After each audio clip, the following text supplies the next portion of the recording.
Welcome to the sometimes weekly Canadian Culture Wars Report. My name is Shannon Boucher. I'm here with my friend Melanie Bennett. Melanie's in the GTA region. I'm in Ottawa, and we convene at least prior to our summer hiatus regularly to talk about some of, well, primarily our raison d'etre was the gender wars in Canada over the last year, and sharing some weekly news about what's been happening. And there's been so much going on in the broader social context that we've had some conversations about changing our focus a little bit to more broadly culture wars and issues. And today, it's a special segment that we're going to do about a recent protest and issue that happened with the Toronto District School Board. Most of us have heard about this. The TDSB, there was 15 schools involved. They shared a falsely represented permission slip with parents about protesting, going to observe a protest to do with indigenous water poisoning by mercury, and turned into a pro-Palestinian march with kids involved. Melanie, you've been tracking the story. What's going on? Yes, I am glad we're talking about it, actually, because I think that there's a lot to be hopeful about in terms of this particular incident. So, in a nutshell, if I just tell the story in a broad nutshell, and you can add to it if you like, Shannon.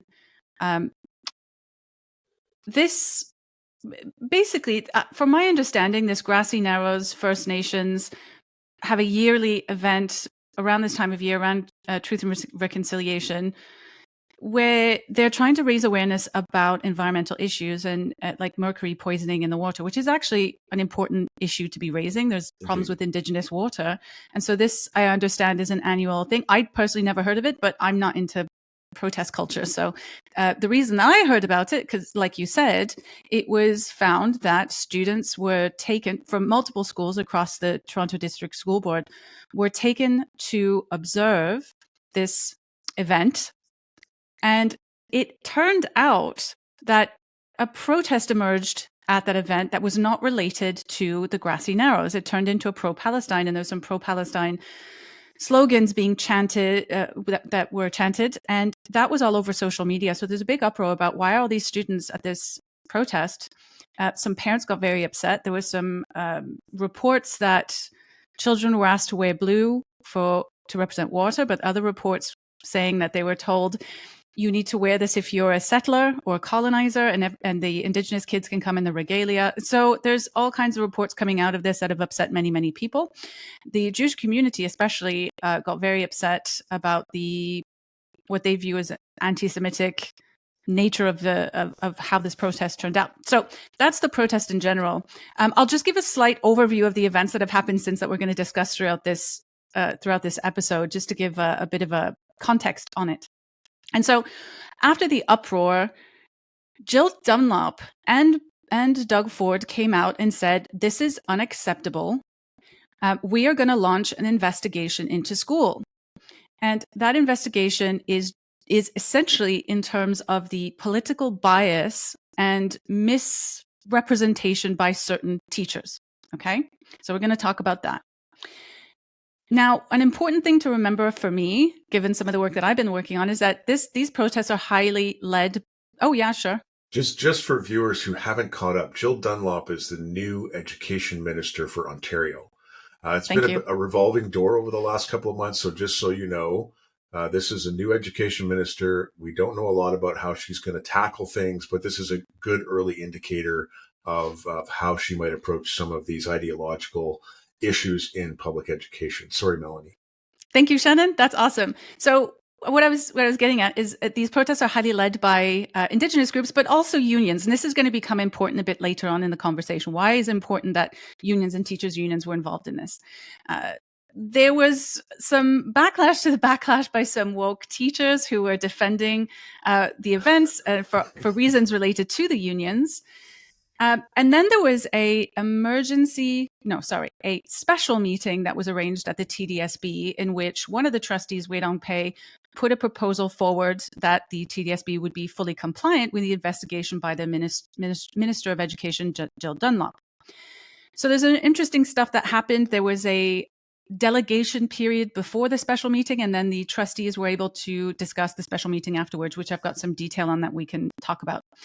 So that's the general frame of what's happened since, I believe it was September 18th, this protest.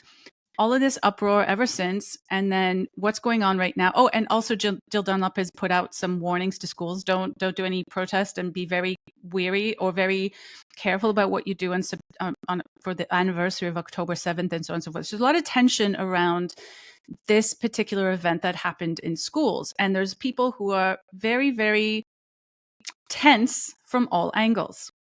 So that's that's the gist. A couple of really remarkable things about this. You and I started this podcast focused on different media coverage and who's covering what and who's not covering. And my original Gender Wars Report Weekly was to amplify as best I could or share with our networks what the mainstream news wasn't reporting. But this got huge coverage.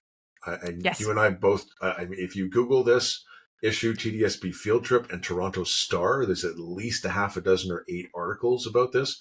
Toronto Star is very left-leaning. And they've put up some interesting critical opinion pieces and coverage of this. CBC's covered it as well. I do want to take a minute to note a little bit more about Grassy Narrows and give you a sense of where it is. Now, this is a small community, Indigenous community. It's north of Kenora, Ontario. Now, I drove across Canada out to the west coast this summer. Kenora is, I want to say it's about 80 or 100 kilometers from the Manitoba border. It is hours and hours from Thunder Bay. So it's on the westernmost border of Ontario with Manitoba. And Grassy Narrows is north of Kenora. And it's a relatively small community. I want to say there's 1,500 people there. And there's a history of Canada's a mining and resource country. There's a history there of extraction and pollution. And a tremendous amount of mercury went into their rivers. The water issue is a serious one for Indigenous people. We're recording today on the 29th of September. Tomorrow is Orange Shirt Day. And there's going to be a bunch of controversy about this. But, as someone who's done work with Indigenous communities in my history and knowing some real issues that face those communities, the water one is a very important one. It's tragic what's happened to some of these places. And, as many promises have been made about fixing the water situation across Canada, we're not making enough progress. And despite my criticisms of Orange Shirt Day and all the stuff with residential school conversation, this is an important issue. Unfortunately, the issue was polluted by pro-Palestinian. The whole thing was hijacked. Well, and the rest, but we'll get into that a little bit later. I think what we're trying to talk about here is the using a very important issue for potentially what I would consider other purposes. And in this case, it was let's give a bit of context around this too, is that I just want to mention something. The reason I mentioned unions, and we'll read an article after this. One of the reasons I mentioned unions is that we can see the elementary teachers of Toronto, and Fred Hahn was also at this protest. And so why are unions showing up to all of this? Now, if you go to some of the bios of some of these radical teachers or some of the members of these unions, the radical members, because unions, they're not all, union members are not all radical, you'll often see a tagline along the lines of, no one is free until we are all free. And so that gives a hint as to why all of these things are bunching together and why pro-Palestine is becoming embedded into all sorts of other issues. And it's because this is not, yes, it's taking a concern of an injustice that is going on, but it is being adopted by radical leftist ideologues who are using radical tactics of joining all, they call it solidarity, but it's joining all causes together for the same cause. And that cause really is just some kind of like leftist revolution, right? So I just wanted to add that into it. So the fact that the unions are there is very important. And I don't think it's necessarily simply for mercury poisoning, because then we start seeing all the other issues coming in. Now, it could have been just as well that it was a LGBT cause that could have been brought into this as well. Like the cause in itself, or could have been a women's cause that had been brought into this just as well, right? So it's about joining in all of the so-called most marginalized groups together, so that we're not all free. Nobody is free until we're all free. Nobody is free until we've achieved the revolution, basically. Mm-hmm. What's that expression that you say frequently? The issue is never the issue. It's always the revolution. Well, I think it's an important. It sounds crazy, but that's essentially it. It's really, when we look at some of these things, it's not that the issues are irrelevant. They are relevant. Having mercury in the water is actually a real problem, but the means and the tactics that are being employed and the people behind those tactics are not necessarily benignly defending people getting rid of mercury in the water. There's another goal here, and that is turning or delivering on a socialist promise land, right? This utopia. So it's worthy to keep that in mind when we think about things like, why is Quiz for Palestine a thing? Well, it's the same thing. Nobody's free until we're all free. Why is pro-Palestine? Why is a Grassy Narrows protest turning into a pro-Palestine thing? Or why are they being bunched together? An anti-Canadian decolonize your whiteness and acknowledge your white supremacy narrative. Yes. On kids, right? So these kids, from what I understand, there's 15 different schools, but some of them were like middle school kids. We're talking about grade 8s, and these kids can't, they're not capable at this point of formulating their own worldview, and having this imposed on them and being sucked into this. We've been to a few protest marches and seen certainly a few, and I'm sure our viewers have as well. Imagine being swept into this mass movement and these chants. Do you remember the chant that that made headlines, Melanie? One of them I see from an article written by True North is, "From Turtle Island to Palestine, occupation is a crime." But I just wanted to add that some students came home with a sticker that said, "Zionism kills." Yeah, it's just unbelievable how this is ripping apart our the fabric of our society. Do you want to take us to an article, Shannon? Sure. There's again, Toronto Star, very surprising. National Post has given excellent coverage to this. Again, a number of great reports.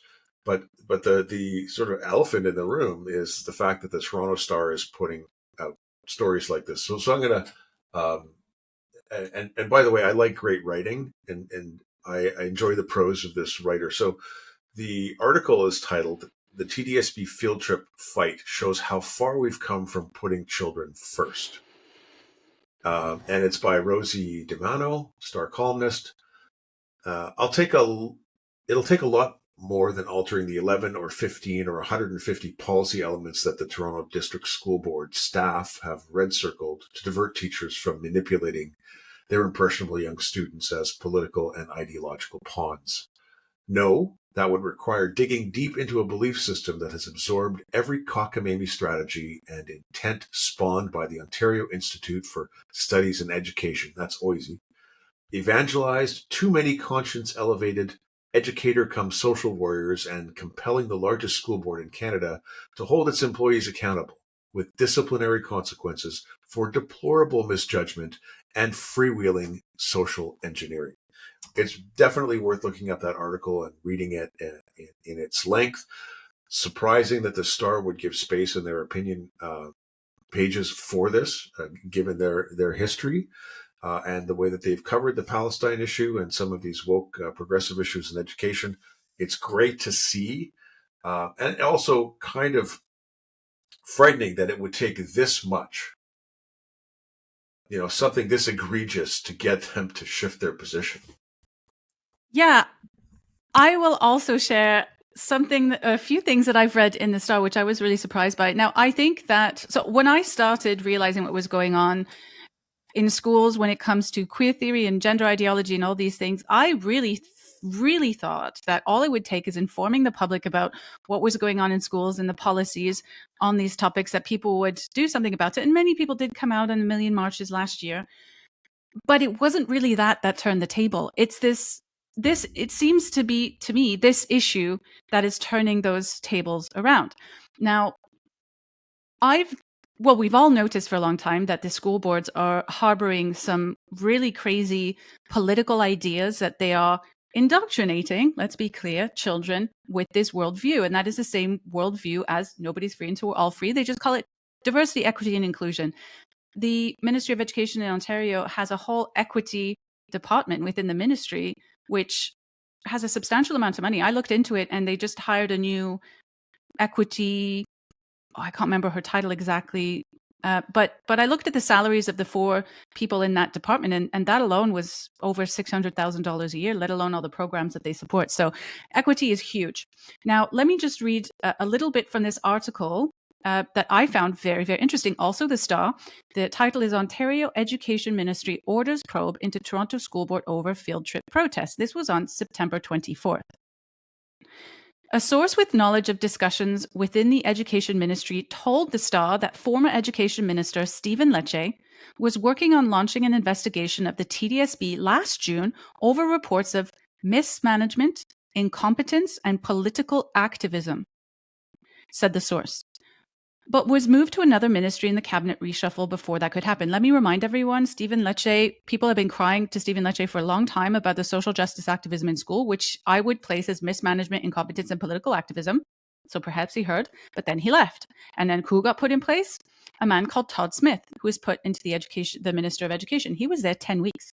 And then he left. And now we have Jill Dunlop. So is that relevant? I don't know.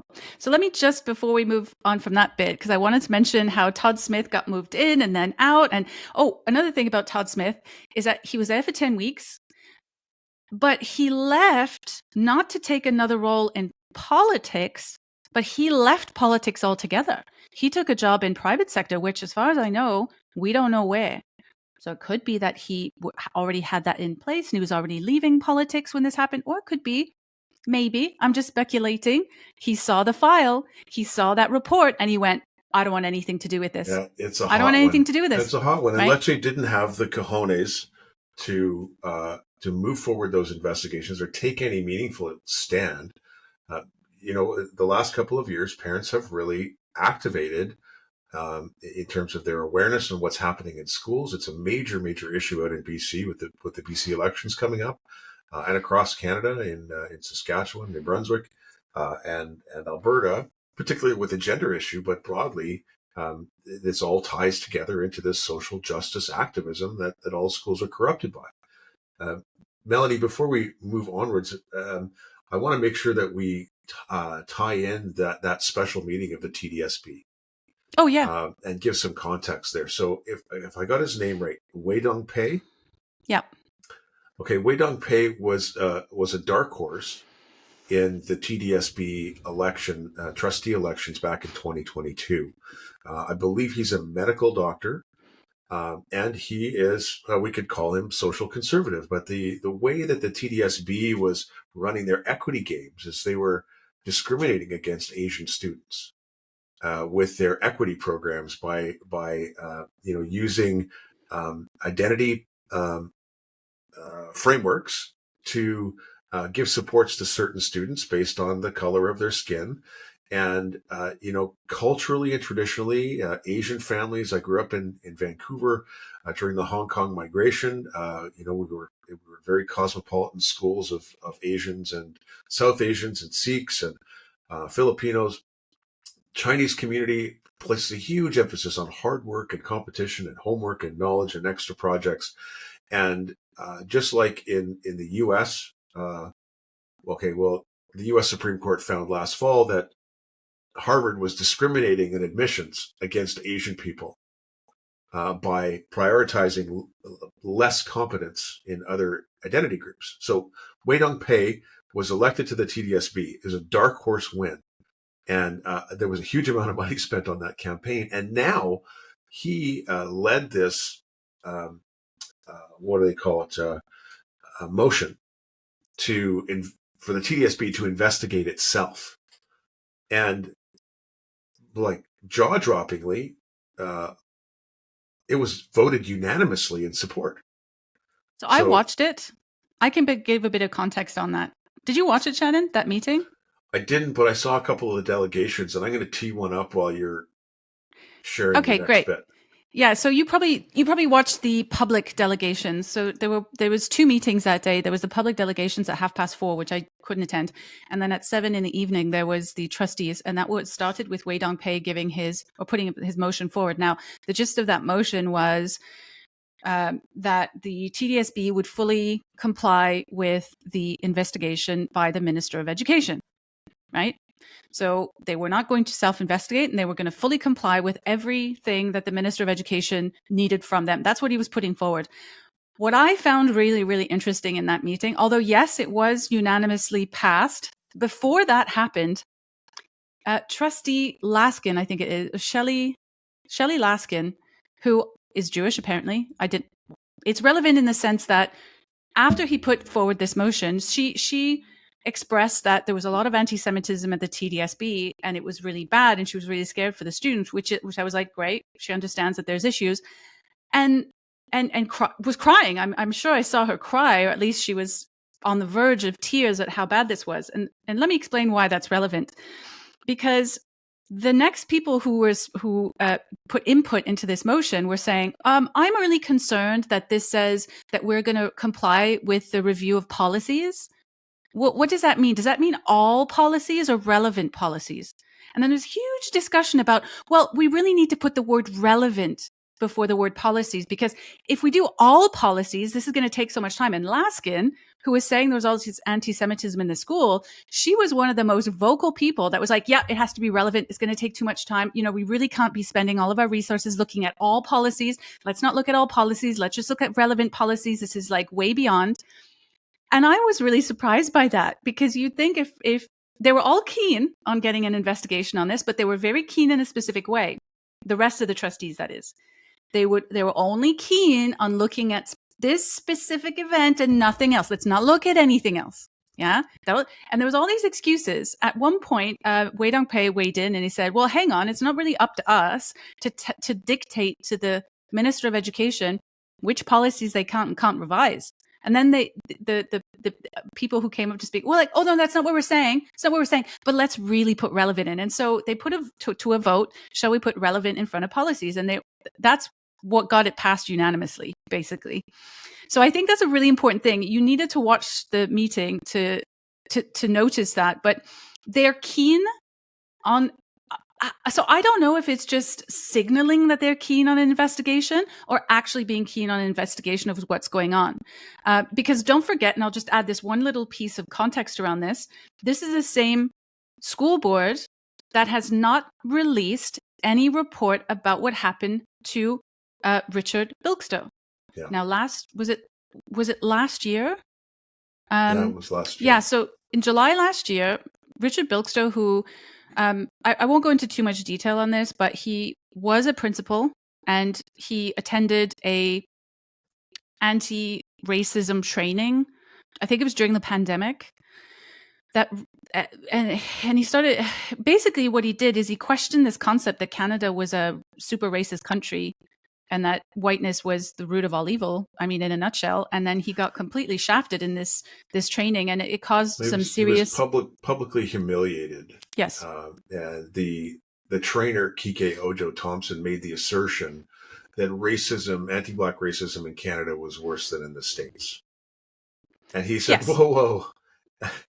And he questioned her, and the fact that he's a white man and she is an activist, anti-racist Black woman, did not go well for him in front of his colleagues. She bullied and intimidated him and humiliated him, not just in that training, but in a subsequent training, raised the issue again to justify her actions.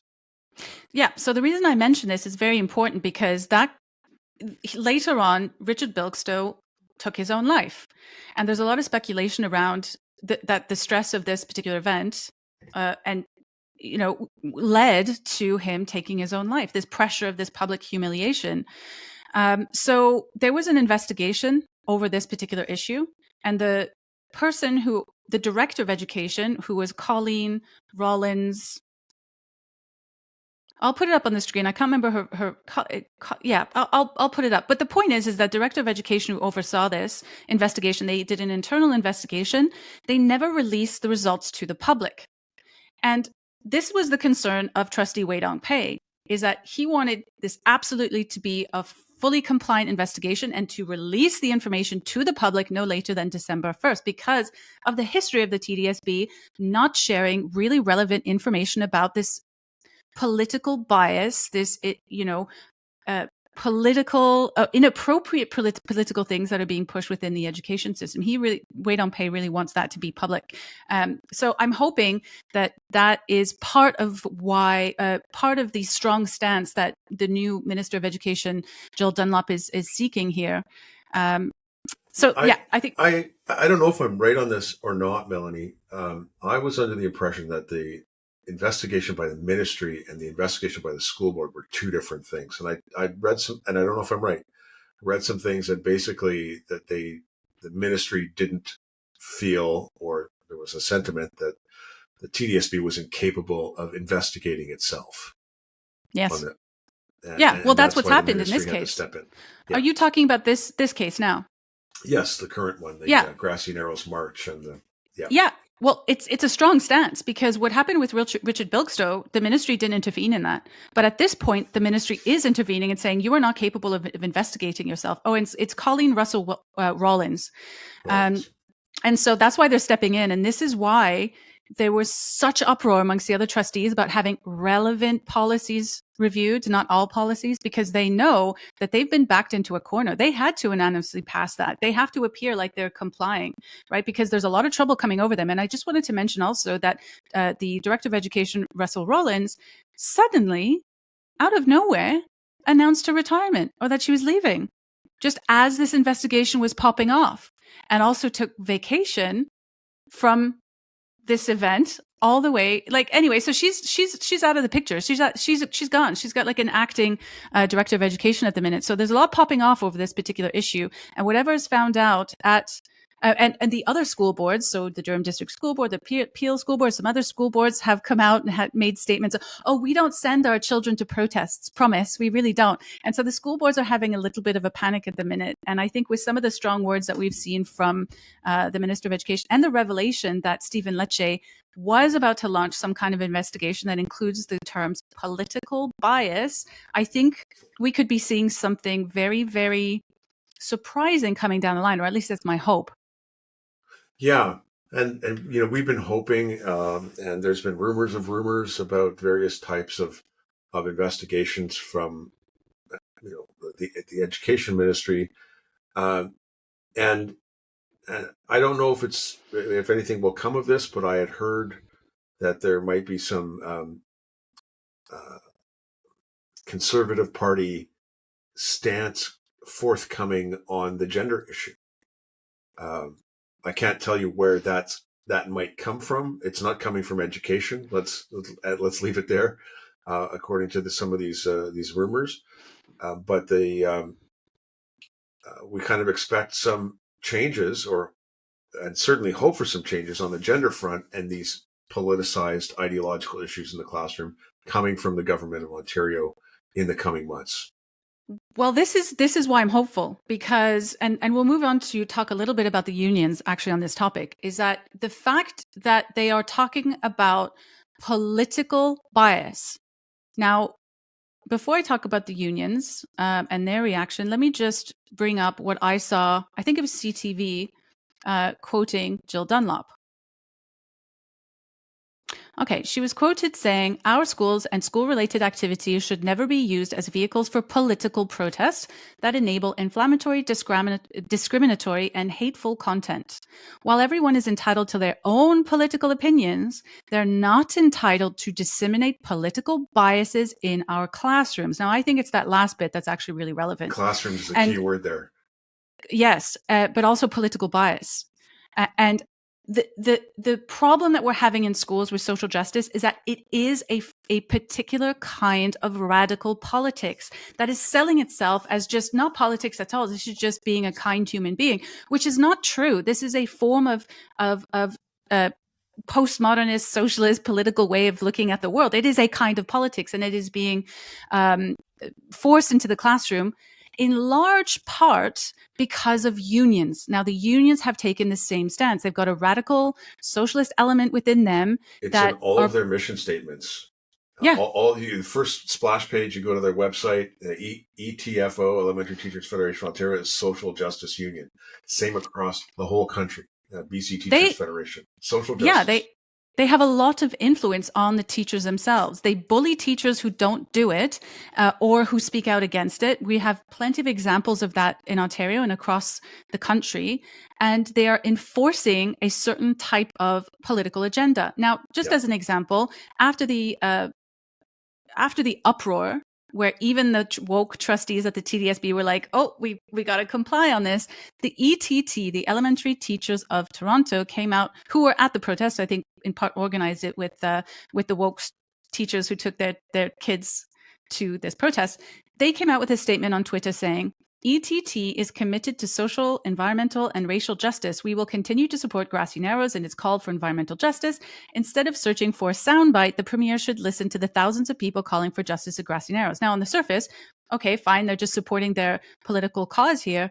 But we need to start asking questions because they're ignoring the fact that teachers, encouraged by them and their unions, and they're all part of the same groups here, right, are using two things. They're using union resources for social justice activism that has nothing to do with the purpose of that union. That's really important.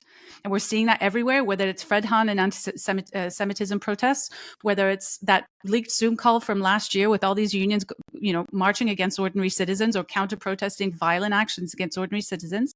And the other thing that they're doing is that they're obfuscating what people are having a concern with. You can support Grassy Narrows whilst also admitting that what happened was a breach of trust, because not everybody has the same political opinions that you do. And if I just take us back to, is this really the purpose of a union? That political opinion that they have about how to resolve social ills is a politically biased one. And not everyone is going to agree with the premise of how they want to fix it. So this radical element of that. And these unions believe that their way is the only way, and they're using resources to push a certain political agenda. And so Absolutely. We need to start asking questions about these unions. What is the role of let me just be clear. I speak very much against unions. I actually like unions. I think it's important to have an organization that has its members that is defending people against exploitation on salary and other employment-related topics. But that's not what they're doing. They are using unions, and not just their own. They're using the solidarity concept. Nobody's free until we're all free, to get as many unions as possible to act in unison. So collaborating amongst each other to basically act against their own members, because not everybody is into this. But if they say anything, like think of the teachers' unions. If a teacher comes out and says, I think this is anti-Semitic and I don't support what's going on, how long do you think it'll take for complaints to be submitted to the Ontario College of Teachers about that teacher who's not into social justice activism, right? How long will it take? And that union is not going to support their... It's wild how tied, and I can't tell you who, but I've talked to lots of teachers, how tied management and unions are on these issues, okay? Which is not supposed to happen. Nope. Chanel Fall, when she originally made a comment on a private Facebook group for vetted teachers in Ontario about BLM and saying that, BLM is a political movement and you shouldn't be teaching in the classroom, she was immediately suspended and disciplined. But these teachers who have, they lied on a permission slip, kids got dragged into these protests, you've got Jewish kids there wearing blue shirts, anti-Semitic chants, anti-Canadian chants, and yet, is there anything about these teachers? Like, they locked down their Facebook, their X profiles. A couple of teachers tried to defend themselves and say that this was okay, and then they locked down their social media completely. But those teachers they're going to be in the classroom tomorrow. Nothing has happened to them so far. So on one hand, if you color outside the lines just a tiny bit on one political view, you're gone. And then the system will completely enable you on the other side as long as you're singing the right song. This is where I'm less black-pilled than you are, because that's true. But I also know that people who have influence and who have the ability to change things, like an MPP, have noticed. So let me give you an example.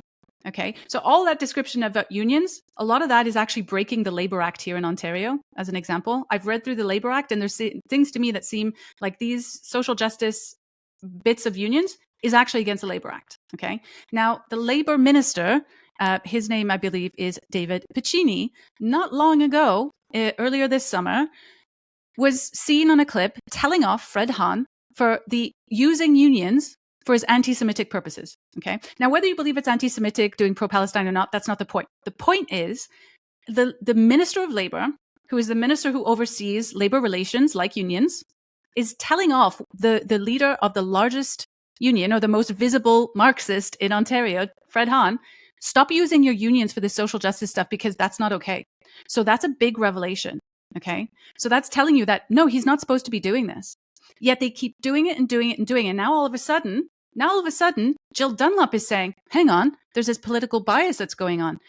So I am hopeful that they are using, they see it, and they see the abuses in it by unions, and that they're potentially going to do something about it. And they are understanding that this is down to political bias. Because don't forget, if we expand this further, so I am not a conservative. I don't feel like a conservative. I don't believe, whatever.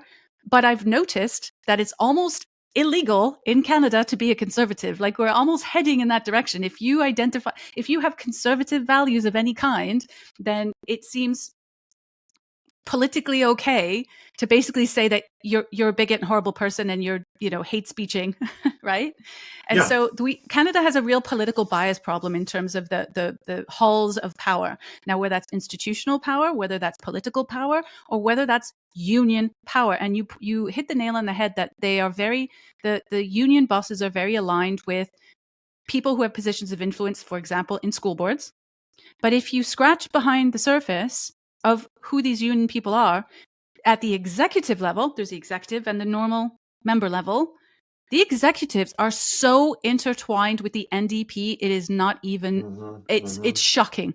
Okay. Almost everywhere you look, they're either a candidate or they work with the NDP or they're backed by it's just absolutely rife in there. And they are pushing not just a politically biased agenda, but a radical one that is designed to destabilize the entirety of society. And so I'm hopeful that these ministers have noticed and that they look like they're willing to do something about it. So I'm keeping my fingers crossed.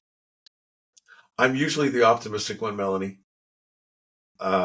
Looking for and I think we're going in a good direction. I'm glad that there's an investigation. I feel like I've allowed my hopes many, many times in the last couple of years that we're going to see some real positive change. Perhaps it's just that I'm impatient. And to be fair, we've seen a tremendous amount of social change on these issues in the last 3 years. And I frequently remind viewers just how much has changed. Yeah. I don't think there's a magic issue that this is, that's going to turn this over.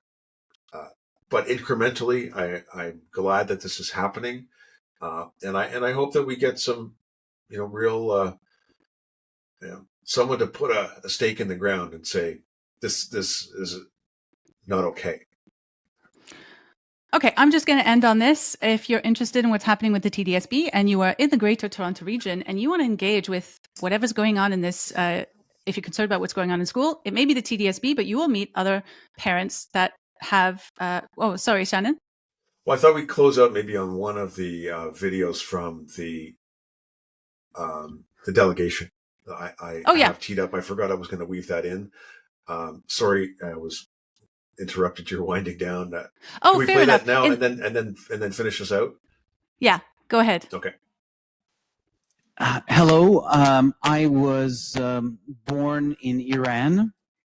And when the revolution happened in 1979, and a small group of very, ideological radicals took over the whole country, the entire school system was revised by them, and it became a place of indoctrination. I was in elementary school, and by the time I was 10 years old, I came home, and this is a very private story.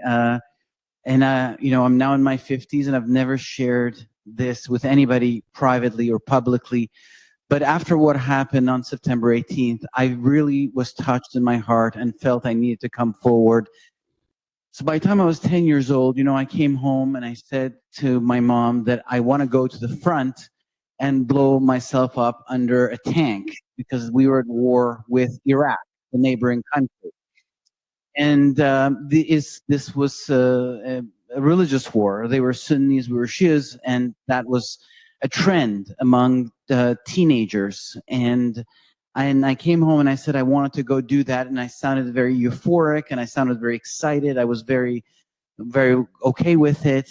And when I became an adult, in one of our conversations, my mom told me that that was the day she decided to leave the country, because we didn't come from a family that believed in any of those things. No one in my household spoke about that. In fact, people were very much against the regime, but it was the school system. That is where the idea was put in my head day after day.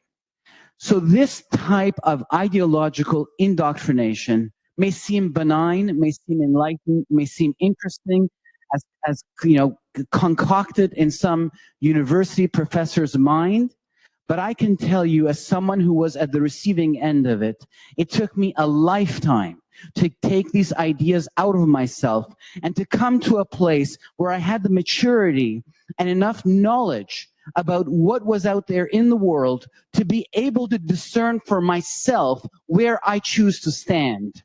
No one gave me that right as a child in school, because the decision was made for me.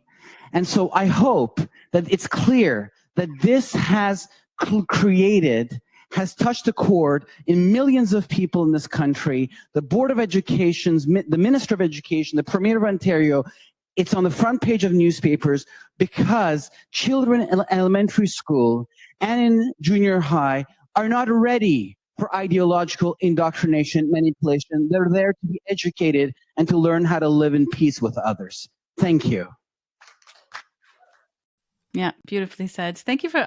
I'd forgotten that had happened. Yeah, really exceptional delegation. And he really summed up the issues. I've been looking at some of the indoctrination tactics in places like Gaza, for example. UNRWA funded schools teaching kids to hate other kids, and even to kill other kids, and it's a slippery slope. Lenin, Stalin took over the education system. Hitler took over the education system. When you get ideological capture on this scale and you're brainwashing children into the next generation, it's extremely dangerous and corrosive to our society. And yeah, I hope that we can take some steps to mitigate it. Yeah. So I'll just finish up. We'll be sharing this on a Sunday, but this is the 29th of September, but tomorrow's the 30th of September, which is Monday. And Wei Dong-Pei, the TDSB trustee that I was just about to mention, even though it's the TDSB, if you're in the GTA, Greater Toronto area, and you want to engage about some of the stuff that's going on in schools, I would recommend that you maybe come to this meeting. He's putting a meet and greet out, and it is at 6:30 in the evening at Mickey Public School. But it's 6:30 on Monday, September 30th. I will be there, and some of my colleagues will be there as well. So I think this is actually a really good opportunity to engage. If you haven't yet, or if you have and you want to continue engaging, I would recommend coming to this and learning about what's going on. I don't think it's just for TDSB, even though it's focused on TDSB. So that's it from me. I love our conversations, Melanie. I'm glad we could connect again today. There's so much that we could be talking about right now. And there's just a long list of things that we couldn't get to try and keep this under an hour. And I want to thank you for watching. Make sure you like and subscribe. And this was this was kind of a deep dive. We picked one issue, we drilled right into it, typical of a lot of our conversations, but without all the list of headlines and things going on. Upcoming stuff: British Columbia elections. Conservatives have taken the lead in a bunch of polls out in BC from the NDP. The gender issue is forefront, as is the safe supply. And there's been a whole bunch of backpedaling by the NDP in British Columbia. I got word this week that the Premier of New Brunswick, Blaine Higgs, performed extremely well in the debates prior to the New Brunswick election. So we've got elections on the West Coast and on the East Coast coming up in the coming weeks. And a lot of that's going to have a big impact on education, which we spend a lot of time on. So keep your eyes peeled and watch for us on a more regular basis. We want to try and keep our episodes a bit shorter and dive into some deep stories like this. And if you've got suggestions or comments, please let us know in the video. All right. Have a great week. You too, Melanie.